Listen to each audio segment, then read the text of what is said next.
SIP বন্ধ কৰক আপুনি চাগে অলপমান আচৰিতে হৈছে জেনেৰেলি মইতো সদায় কৈ থাকো মানুহে ইনভেষ্টমেন্ট কৰিব লাগে SIP কৰিব লাগে কিন্তু আজি আকৌ কন্ট্ৰাডিক্টৰি কথা এটা কৈ আছো SIP বন্ধ কৰক বুলি কিহৰ কাৰণে কৈ আছো লাহে ধীৰে আপোনালোকে ভিডিওটোৰ আগলে গম পাব ভিডিওটো আজি বহুতখিনি ইনফৰমেটিভ আৰু ইন্টাৰেষ্টিং হ'ব গতিকে স্কিপ নকৰাকে লাষ্টলৈকে চাব So friends, মোৰ নাম ডক্টৰ ৰাজীৱ এলবি ৰয় যদি ফাৰ্স্ট টাইম আমাৰ চেনেলটো ভিজিট কৰি আছে প্লিজ চেনেলটো সাবস্ক্ৰাইব কৰি দিব লগতে বেল আইকনটো দবাই দিব ইয়াতে আমি মেইনলি ষ্টক মাৰ্কেটৰ ওপৰতে ভিডিও বনাও trading investment mutual fund so যদি শিকিব বিচাৰিছে সাবস্ক্ৰাইব কৰিবলৈ নেপাহৰিব আচ্ছা আজি যে মই কৈ আছো SIP বন্ধ কৰক কিহৰ কাৰণে মই নৰ্মেল SIP বন্ধ কৰিবলৈ কৈ আছো মই ইয়াতে এটা সিম্পল এক্সাম্পল দি দিও আগে তাৰ পিছত আপোনালোকে গম পাব কিহৰ কাৰণে কৈ আছো চাওক মানুহৰ সকলোৰে এটা আশা থাকে মই ক্ৰৰপতি হ'ম বুলি নহয়নে কিন্তু ক্ৰৰপতি হ'বলৈ হলে কিমান টাইম লাগিব কিমান পইচা ইনভেস্ট কৰিব লাগিব সেইখিনি বস্তু জানিব লাগিব ন সো মই সিম্পল এটা ক্যালকুলেশন দেখাই দিও ইয়াত এনে মিউচুৱেল ফান্ড ইন্ডাস্ট্ৰিত এটা বহুত সৰু থাম ৰুল এটা আছে 15 ৰুল অফ 15 বুলি কয় মানে আপনি যদি 15000 কে 15 ইয়ার্স লৈকে ইনভেস্ট কৰি থাকে আৰু হেইটো ফান্ডে যদি 15% ৰিটাৰ্ণ দিয়ে তেতিয়া হলে ৰাফলি আপোনাৰ 15 বছৰ পিছত 1 কোটি মান হ'ব আৰু এটো ৰাফলি দে অলপ ইফাল হ'ব সো কিছুমানৰ হয়তো এই 15000 টকা ইনভেস্ট কৰিবলৈ নাই কিছুমানৰ কাৰণে 15000 টো বহুত সৰু এমাউন্ট এতিয়া মোৰে কিছুমান ক্লায়েন্ট আছে তেওঁলোকৰ monthly SIP amount 80000 90000 1 lakh লৈকে আছে সো কিছুমানৰ কাৰণে 15000 টো বহুত ডাঙৰ এমাউন্ট সো তেওঁলোকে এতিয়া কি কৰিব তেওঁলোকে কি ক্ৰৰপতি হোৱাটো সপোনটো কি এৰিব নে সপোন দেখাটো একো পাপ নহয় নহয়নে গতিকে তেওঁলোকে কি কৰিব লাগিব মই হেতু কৈ আছো সো মই আগে হিসাবটো দেখাই আছো আপুনি যদি 15000 কে ইনভেস্ট কৰি যায় না 15% যদি আপুনি ৰিটাৰ্ণ পাই থাকে 15 বছৰ লৈকে তেতিয়া হলে আপোনাৰ পাৰপাস টু अराउंड 1 crore 92000 সৰি 1000 তো নহয় লাখ 45000 মান হয় আৰু সো अराउंड 1 crore ঠিক আছে তো এই 15000 তো ডাঙৰ এমাউন্ট হয় নহয় নে সো এতিয়া যেতিয়া আপনি কাবা কব মাহিলি 15000 কে ইনভেস্ট কৰিব লাগে সো 15000 খুনিয়ে হয়তো কিছুমানে পিছুৱাই যাব মই কৰপতি নহম মোৰ দ্বাৰা নহব আৰু এই জনবল সো তেওঁলোকৰ কাৰণে এটা গুড নিউজ আছে যিমান পইচা হয় আপনি সেইখিনি পইচাৰে স্টাৰ্ট কৰক মই ইয়াতে এটা সিম্পল ক্যালকুলেশন দেখাম আপোনালোকে গমে পাব যদি আপোনাৰ হাতত 15000 নাই তেতিয়া হলে যিমান কিনি আছে হিমানে স্টাৰ্ট কৰক ঠিক আছে যদি 5000 ৰ পৰা আপনি স্টাৰ্ট কৰে মই 5000 দি পেলাই দেখাই দিছো 5000 দি পেলাই যদি আপনি স্টাৰ্ট কৰে তেতিয়া হলে 15 বছৰ হ'ব আপোনাৰ 30 লাখ মান ঠিক আছে এতিয়া 30 লাখ দিটো নহব আপোনাৰ ক্ৰৰপতি হোৱা সপোনটো পূৰণ নহব সো সেই কাৰণে আপনি কি কৰিব লাগিব এই টাইম পিৰিয়ডটো বঢ়াব লাগিব মানে ইনভেষ্টমেন্ট হৰাইজনটো বঢ়াব লাগিব 15 জায়গাত আপনি অলপমান বঢ়াই দিয়ক 20 বছৰ যদি কৰে 20 বছৰ আপোনাৰ 66 লাখ হ'ব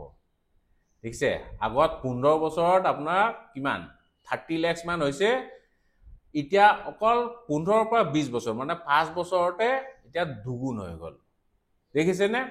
সো আৰু আপনি 2 বছৰ মান বঢ়াই দিয়কচোন চাওক প্ৰায় 90 লাখ মান হৈ গল দেখিছে আৰু যদি এবছৰ বঢ়াই দিয়ে তাৰমানে ক্ৰৰপতি তাৰমানে 23 বছৰত আপনি ক্ৰৰপতি হ'ব পাৰিব এটো যদি আপনি SIP কৰে দে কিন্তু মইতো SIP বন্ধ কৰাৰ কথা কৈ আছো সো যদিও আপনি SIP কৰে তথাপিও আপোনাৰ চাওক 1 কোটি টকা হ'ব কিন্তু হা তাৰ কাৰণে অবিয়াসলি আপনি অলপমান টাইম বেছিকে দিব লাগিব চাও ইনভেষ্টমেন্টটো এটা মেচিনৰ নিচিনা মেচিনত আপনি কি ইনপুট দিব লাগিব তেতিয়াহে আউটপুট পাব সো ইয়াতে আপনি ইনপুট দুই ধৰণে দিব পাৰে এটা হল মানি ঠিক আছে মানি দিব লাগিব মানে পইচা দিব লাগিব আৰু এটা হল টাইম যদি আপোনাক আউটপুটটো বেছি লাগে আউটপুট বেছি লাগিলে আপনি কি কৰিব লাগিব হয় মানি বেছিকে দিব লাগিব নহলে টাইম বেছিকে দিব লাগিব সো যাৰ হাতত পইচা কম আছে তেওঁলোকে টাইম বেছিকে দিয়ক আৰু যাৰ পইচা বেছি আছে টাইম কম আছে তেওঁলোকে মানি বা ক্যাপিটাল বেছিকে দিয়ক তেতিয়াহে আউটপুটটো বেছিকে ওলাব সো যদি আপনি দুটাৰ এটাও নিদিয়ে বিনা ইনপুটত একো আউটপুট নোলায়, সেইটোতো আপুনি জানে। ধানৰ মেচিনত আপুনি যদি একো নিদিয়ে, খালি মেচিনটো অন কৰি দিয়ে, তো চাউল ওলাব নোলায় ন। গতিকে আপুনি ইনপুটটো দিবই লাগিব, ঠিক আছে। আচ্ছা, এতিয়া মই মেইন পইণ্টলৈ আহোঁ। চ' ইয়াতে এতিয়া 23 বছৰ লাগিছে, ঠিক আছে। চ' 23 বছৰটো বহুত ডাঙৰ পিৰিয়ডে হয়। আপুনি ইমান দিন এতিয়া SIP কৰিব নাই বিচৰা, কিন্তু আপোনাৰ হাতত পইচাও ইমান নাই। তেতিয়াহ'লে আপোনাৰ কাৰণে এটা বেষ্ট অপশ্যন আছে, যাক কোৱা হয় ষ্টেপ আপ SIP, ঠিক আছে।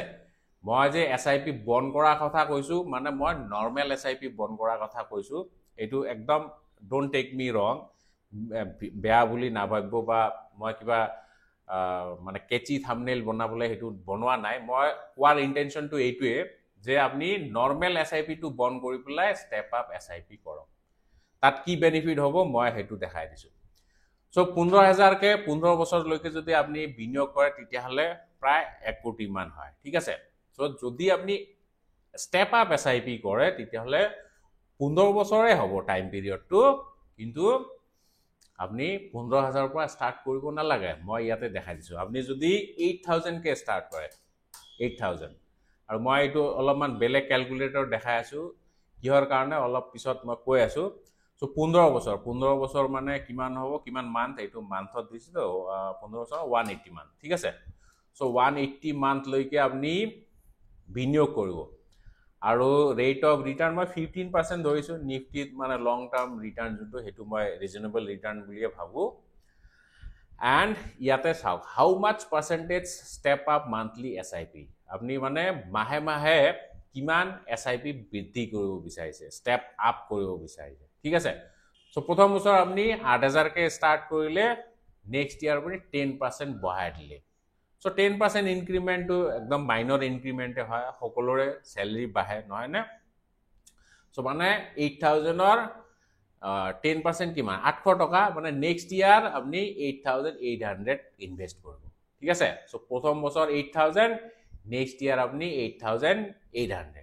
তাৰ নেক্সট ইয়াৰ এগেইন 10% বৃদ্ধি কৰিব লাগিব। মই এইটো আগে কৈ দিওঁ, এইটো 10%টো ঠিকে আছে। এতিয়া চাওক আপোনাৰ কিমান এমাউণ্ট হ'ব। যদি 15 বছৰলৈকে আপুনি এনেকৈ ষ্টেপ আপ কৰি থাকে, তেতিয়াহ'লে চাওক 87,000,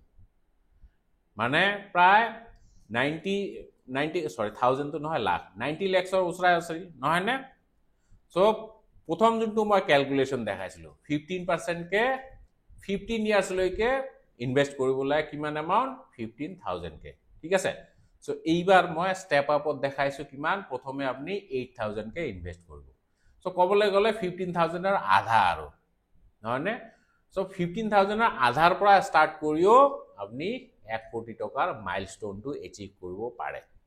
সেইটোৱে মই ইয়াতে বুজাব খুজিছোঁ। গতিকে আপুনি ইনিচিয়েলি ইমান ডাঙৰ এমাউণ্ট বুলি কেতিয়াও নাভাবিব। আপুনি ভাবি লওক যে মই জাষ্ট ষ্টাৰ্ট কৰিব লাগে, জাষ্ট গাড়ীখন ষ্টাৰ্ট কৰাৰ পিছতহে আপোনাৰ গাড়ীখন দৌৰিব, ঠিক আছে। একেবাৰেতো আপুনি 100 স্পীডত দৌৰিব নোৱাৰে, জাষ্ট ষ্টাৰ্ট কৰক। ষ্টাৰ্ট কৰাটোৱে চবতছে ডাঙৰ এটা মানে ডিফিকাল্টি, ঠিক আছে। চ' এইটো যদি আপুনি 8,500ও কৰে, চ' 8,500 কৰিলে চাওক 93 lakhs হৈ যাব, ঠিক আছে। চ' মই একদম এইটো ৰাউণ্ড ফিগাৰে কৰি দিওঁ, 8,000কে আপুনি বিনিয়োগ কৰিলে। চ' ইয়াতে চাওক ইনভেষ্টমেণ্ট মানে কেনেকৈ বঢ়াব লাগিব, সেইটো মই দেখাব বিচাৰিছোঁ। চ' প্ৰথম বছৰটো 8,000কে আপুনি দি গ'ল, ঠিক আছে। নেক্সট ইয়াৰ আপুনি 10% বৃদ্ধি কৰিলে, মানে 8,800, তাৰ নেক্সট ইয়াৰ 9,680, ফ'ৰ্থ ইয়াৰত 10,648। চ' এনেকৈ আপুনি 10% ইচ ইয়াৰ বঢ়াই গৈ থাকিব লাগিব, ঠিক আছে। আৰু এই বঢ়োৱাটো মই নাভাবোঁ যে এটা ডাঙৰ কিবা বৃদ্ধি জাম্প, 800 ইয়াৰলি 800 বঢ়াইছে, ঠিক আছে। কিন্তু 15 বছৰত চাওক, এইটো কিন্তু 30,000 হৈ গ'ল SIP এমাউণ্টটো। চ' তেতিয়া অবভিয়াছলি আপোনাৰ চেলেৰি বহুত বাঢ়িব। 15 বছৰ বহুত ডাঙৰ টাইম ফ্ৰেম, নহয়নে। চ' আপোনাৰ চেলেৰি 2 গুণ 3 গুণ 4 গুণলৈকে বৃদ্ধি পাব পাৰে, ঠিক আছে। গতিকে এইটো ডাঙৰ এমাউণ্ট এটা নহ'ব। চাওক আপুনি যদি ষ্টেপ আপ কৰে, 8 ইয়াৰতো গৈ পেলাইহে আপোনাৰ 15,000 টকাৰ SIP হ'ব। তাৰমানে আপুনি যদি ইনিচিয়েলি ভাবি থাকে ইমান ডাঙৰ এমাউণ্ট মই বিনিয়োগ কৰিব নোৱাৰোঁ, গতিকে আপুনি সৰুৰ পৰা ষ্টাৰ্ট কৰক ঠিক আছে লাগিলে আপুনি মাহিলি 500 টকাৰে ষ্টাৰ্ট কৰক কিন্তু ষ্টাৰ্টটো কৰক এইটো এটা হেবিট যেতিয়ালৈকে আপুনি হেবিটটো বিল্ড নকৰে তেতিয়ালৈকে আপোনাৰ কিন্তু একো নহব গতিকে জাস্ট ষ্টাৰ্ট কৰক লাহে লাহে লাগিলে আপুনি বঢ়াই দিব ঠিক আছে যদি নেক্সট ইয়াৰ বা 2 বছৰলৈকে আপুনি বঢ়াবও নোৱাৰে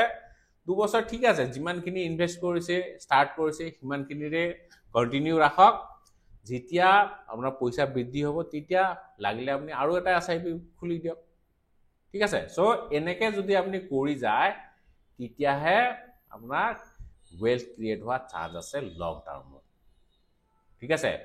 গতিকে মই কোৱা নাই আপুনি ৰাতিৰ ভিতৰতে কৰোৰপতি হ'ব কিন্তু মই কৈছো সৰু ষ্টেপ এটা যদি আপুনি লৈ চায় ইনিশিয়ালি এটো টান যেন লাগিব কিন্তু ফাইনালি গৈ পেলাই আপোনাৰ হেতু বহুত কামত দিব আচ্ছা বাই দ্য ওয়ে কিছুমানে ভাবে যে মই ডাইৰেক্ট মিউচুৱেল ফাণ্ডত বিনিয়োগ কৰিম কাৰণ মই ডিস্ট্ৰিবিউটৰ বা এডভাইজাৰৰ কমিশন দিব নিবিচাৰো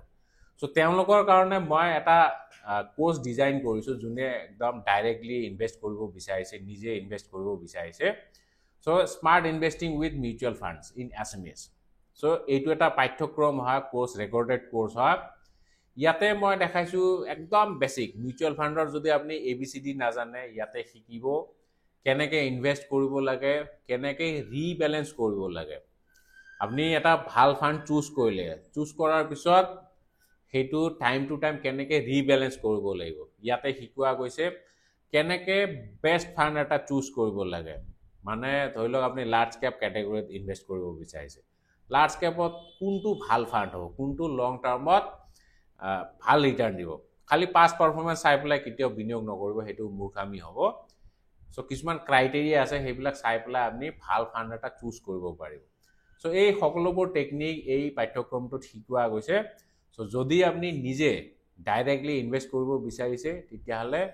এইটো এটা ভাল কোৰ্স হ'ব পাৰে এটো ওয়ান টাইম আপুনি ফিজ এটা দিব লাগিব obviously nothing is free so প্ৰথমতে আপুনি কোৰ্সটো পাৰচেজ কৰি ললে তাৰ পিছত আপুনি নিজৰ ইচ্ছা মতে যোনটো ভাল ফাণ্ড হয় বা যোনটো আপোনাক সুট কৰে হেতু ফাণ্ডত বিনিয়োগ কৰিব ঠিক আছে সো যিয়ে নহওক আজিৰ ভিডিওটো মই ভাবো যে অলপমান ইনফৰমেটিভ পাইছে ভিডিওটো কেনেকুৱা পাইছে কমেন্ট কৰি পেলাই জনাব শেষলৈকে ভিডিও চোৱাৰ বাবে অশেষ ধন্যবাদ জয় আই